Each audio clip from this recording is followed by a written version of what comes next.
you can penalize people without crippling them and decapitating them.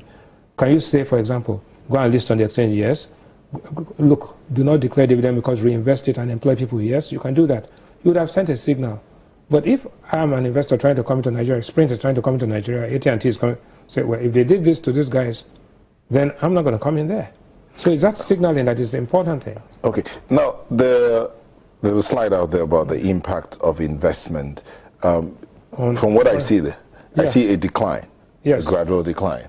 Not gradual, it's still declining because foreign direct investment has come down from a high of $11 billion about almost 10 years ago to $8 billion, and now it's minus 1.6 this year in terms of... And all of this is tied to the issue of regulation? Well, it's partly, it's not all. There are other things, the exchange rate mechanism which is not functioning properly,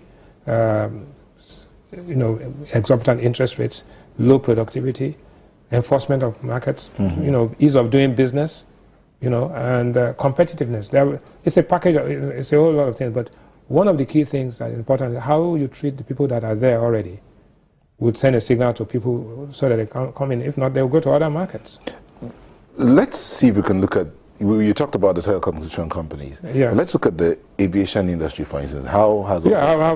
in taking it, aviation has suffered because aviation by nature is highly regulated. Regulated because of safety and, maintenance and safety. And any mistake means that, people, they're killed. So regulation on one hand, but the environment, the other environment in which they must have aviation infrastructure. What has happened in Nigeria is that aviation infrastructure and regulation are being put together.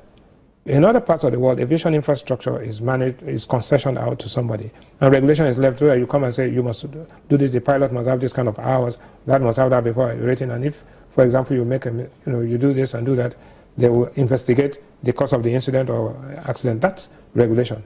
But inefficient, right, and totally backward infrastructure, which makes it impossible for airlines to operate.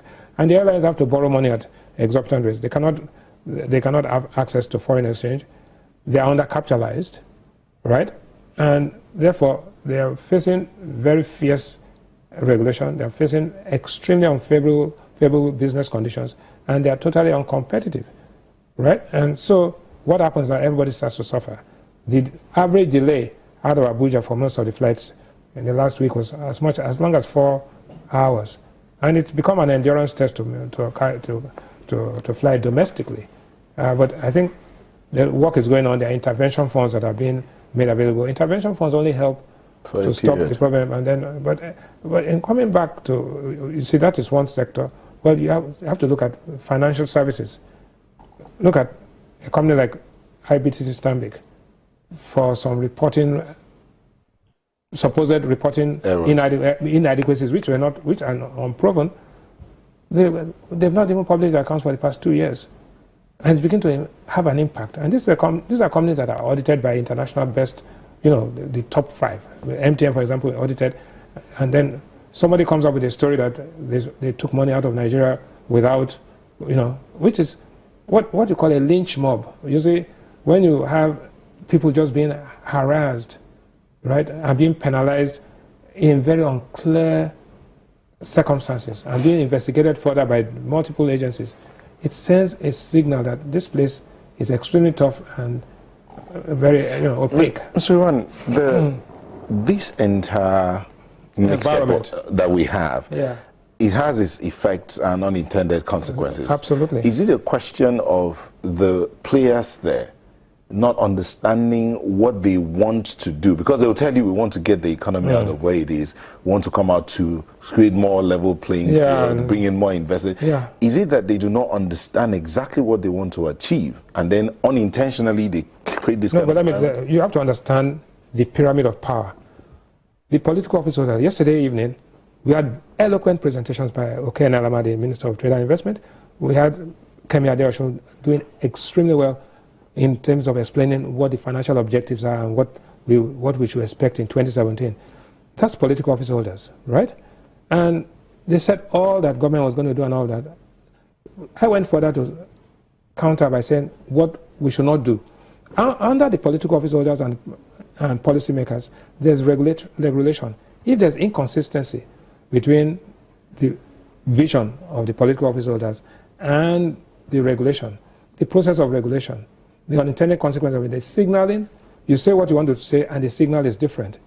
You say you want people to come into Nigeria to get, and they can get visa upon arrival, but when you get here, they just arrest you, and then, or the website doesn't work. So we should go beyond rhetorics and go into actuals. So what the ministers said yesterday is that we have got to actuals. They're doing the simple things, but simple, very significant things. We'll see the results in 2017.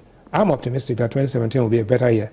But the purpose of this conversation is that with all the best intentions, and the road to hell is paved with good intentions, we must ensure that there's a changed regulatory mindset which does not sound combative, which does not discourage people inadvertently, both those coming in and those even there to want to get out, so that we can encourage, because without investment, it is G plus I plus C in economics. Government, G stands for government, C stands for consumption.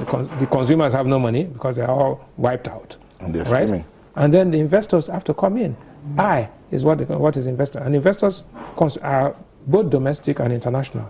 Our foreign direct investment, as you've seen from that graph, has come down sharply. We want to encourage those who are in to invest more and those who are out to come in. And let me take it back to telecommunications. The only people that can invest in modern technology, because you can have massive investment, and you know it in the media world. AT&T and Time Warner have merged. So you have seen people investing significantly in content. You have seen Apple, Facebook, and all of those guys. You cannot be left out.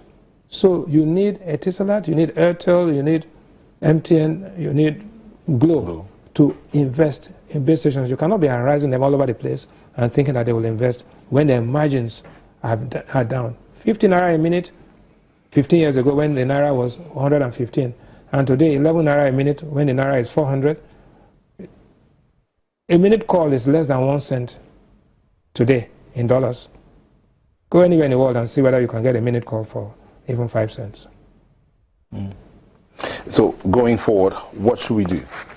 What we should do is, first of all, to think right? Because, or think, first of all, think, right? And then think right.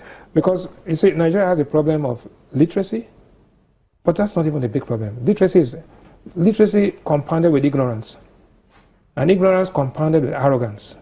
So when you have pseudo-illiterates who are ignorant, who are arrogant, and are actually entrenched in confusion, the outcome is what you have. So we need to ensure that policymakers' views, regulatory, are consistent, consumers are actually made aware with not just literacy programs, which is what we invest in, but programs that make everybody think, and collective followership that can hold leadership accountable. Right now, people just think that by blaming somebody and saying, oh, the government is not doing the work, and all, by blaming somebody, that will solve the problem. It will not solve the problem, and both you, the blamer, and the blamed are going to suffer the consequences of bad governance. Thank you very much, Mr. Bismarck Rwani, CEO of Financial Derivatives Company. Thank you for speaking with us. We hope that we can put our acts together and get out of this spot. 2017 is going to be a better year. Amen to that. Thank you. Amen to that. Well, we're speaking with Mr. Bismarck Rwani, CEO of Financial Derivatives Company Limited. Sunrise will be back in a moment. I'm sure you're wondering where Alera went. She had to go somewhere. We'll be back shortly. Don't go away.